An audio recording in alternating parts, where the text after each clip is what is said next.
정말 만약에요. 지금 쓰시는 그 아이폰 다음 모델 가격이 갑자기 한 500만 원이 된다면 기분이 어떠실 것 같으세요? 500만 원요? 네. 이게 그냥 뭐 웃자고 하는 얘기가 아닐 수도 있다는 거죠.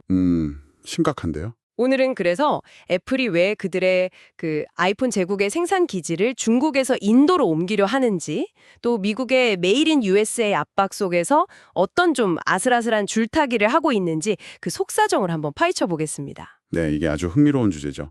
저희가 여러 보고서랑 분석 자료들을 좀 살펴봤는데요.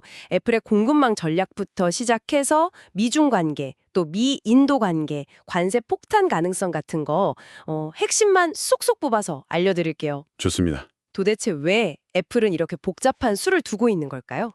자, 한번 제대로 들여다볼까요? 네, 애플이 중국을 떠나려는 이유, 뭐 가장 큰 건 역시 미중 무역 갈등, 그 여파겠죠? 그렇죠. 아무래도 그게 제일 크죠. 관세 문제도 있고 또 뭐 팬데믹 겪으면서 한 나라에 너무 의존하는 게 얼마나 위험한지 애플도 좀 깨달았을 테고요. 네, 맞아요. 아이폰 생산의 거의 80에서 90%? 그 정도가 중국에 몰려 있었으니까요. 꽤 많았네요. 네. 근데 이제 미국이 중국산 제품의 관세를 막 최대 30%까지 때리고 정치적인 긴장감도 계속 높아지니까 애플 입장에서는 그 탈중국 아니면 최소한 위험 분산 이게 정말 시급한 과제가 된 거예요. 그렇죠. 계란을 한 바구니에만 담아둘 수는 없으니까. 네. 더 이상은요. 그래서 이제 레이더망에 딱 걸린 곳이 바로 인도군요.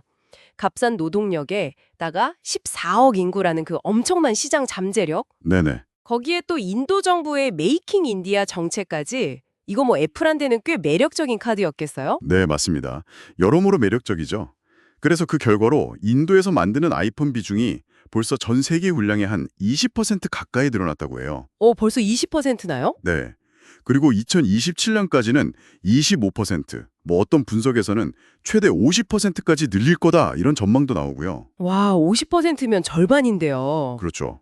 애플의 그 단짝, 폭스콘 같은 회사들도 인도에 막 2조 원 가까이 쏟아부으면서 공장을 짓고 있고요. 아, 협력사들도 같이 움직이는군요. 네.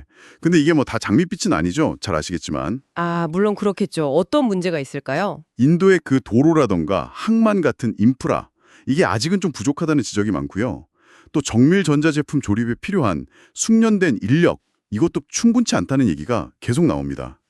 기술적인 문제가 있군요. 네. 게다가 인도 현지 세금, 그 GST라고 부르는 소비세가 있는데 이게 18%나 되거든요. 18%요? 꽤 높네요. 네. 그리고 유통비용도 만만치 않아서 지금 당장 인도 생산이 중국보다 막 훨씬 싸다 이렇게 말하기는 좀 어려워요. 아, 그럼 비용 절감이 당장의 목표는 아닐 수도 있겠네요. 그렇죠. 초기에는 품질 문제도 좀 있었고요. 아, 복잡하네요. 그런데 이렇게 막 복잡한 상황에서 트럼프 전 대통령이 변수를 하나 더 던졌어요. 네. 그 얘기가 나왔죠. 애플이 만약에 미국에서 안 만들 거면 설령 인도에서 만들더라도 최소 25% 관세를 물리겠다. 이렇게 팀 쿡 CEO 면전에 대고 경고했다는 거 아닙니까? 네. 직접적으로요. 여기서 판이 또 한 번 확 흔들리는 거죠. 정말 흥미로운 지점이에요. 그래서 이제 중요한 질문이 나오는 겁니다. 과연 애플이 생산 기지를 정말 미국으로 옮길 수 있을까? 그러니까요. 가능할까요? 여러 분석을 종합해보면 그건 거의 불가능에 가깝다. 이게 중론입니다. 아, 불가능하다. 네. 왜냐면 미국 인건비는 뭐 비교가 안 될 정도로 비싸잖아요. 그렇죠. 그리고 아이폰 공장을 돌릴 만한 그런 숙련공을 수만 명씩 미국에서 구하기도 어렵고요. 결정적으로는 지난 수십 년간 중국 중심으로 짜인 그 복잡한 공급망, 이걸 미국에 새로 깐다는 건 이건 뭐 돈과 시간이 어마어마하게 드는 일입니다. 그 공급망 문제가 핵심이군요. 네. 그래서 만약에 정말 미국에서 만든다면 아이폰 가격이 최대 90%까지 뛸 수 있다. 이런 계산이 나와요. 90%요? 아까 말한 그 500만 원? 네. 지금 $1,000짜리가 $3,500. 우리 돈으로 약 500만 원짜리 아이폰이 되는 거죠. 솔직히. 누가 사겠어요, 그걸? 그렇죠. 공급망 딱 10% 옮기는 데만 해도 수십조 원에 3년 이상 걸린다니까. 아유, 스티브 잡스가 생전에 미국 생산은 어렵다고 했던 말이 진짜 빈말이 아니었던 거죠. 네, 현실적으로 너무 어려운 얘기네요. 네. 그럼 결국 우리 소비자들, 당신의 지갑에는 어떤 영향이 있을까요?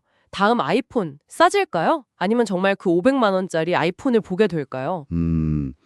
당장은요. 인도 생산이 늘어난다고 해서 아이폰 가격이 확 내려가긴 어려워 보입니다. 아, 그래요? 네. 아까 말씀드린 그 인도의 세금 문제도 있고요. 또 미국은 인도산 아이폰에도 이미 10% 관세를 매기고 있거든요. 인도산에도 관세가 붙는군요. 네, 그래서 오히려 초기 비용 때문에 가격이 지금 수준을 유지하거나 아니면 뭐 약간 오를 수도 있어요. 오를 수도 있다고요? 네, 그럴 가능성도 배제할 수는 없죠. 정말 만약에 트럼프 전 대통령 말대로 미국 생산을 강행한다면 그땐 정말 그 500만 원짜리 아이폰 시나리오가 현실이 될 수도 있는 거고요. 와, 상상만 해도 좀 아찔한데요. 그렇죠. 결국 애플은 이 비용 효율성 중국과 위험 분산 인도 그리고 정치적 압박 미국 이 사이에서 최적의 균형점을 찾아야 하는 정말 어려운 숙제를 풀고 있는 겁니다. 네, 정말 줄타기네요. 그럼 애플의 최종 선택은 어디로 향할 가능성이 높다고 보시나요? 대부분 전문가들은 애플이 생산 기지를 미국으로 완전히 돌아갈 가능성 이건 매우 낮다고 봅니다. 그렇죠. 현실적으로 어렵겠죠. 네, 현실적인 비용이나 공급망 문제를 감당하기가 너무 어렵기 때문이죠.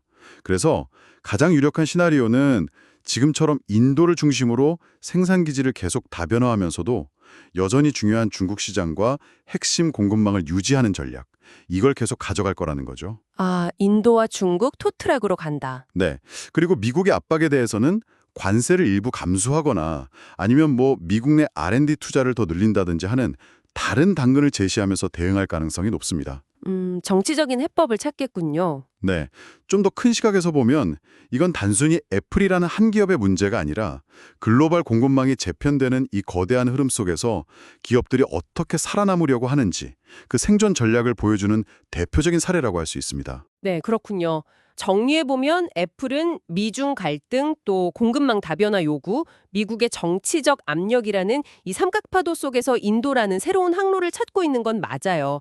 하지만 중국이라는 그 익숙한 항구의 이점과 미국이라는 거센 바람 사이에서 여전히 아주 신중하게 키를 잡고 있는 모습입니다. 네, 정확합니다. 당장 당신의 아이폰 가격이 뭐 드라마틱하게 변할 가능성은 낮아 보이지만 이 복잡한 고차 방정식의 해답이 앞으로 어떻게 나올지는 계속 지켜봐야 할 것 같네요. 맞습니다.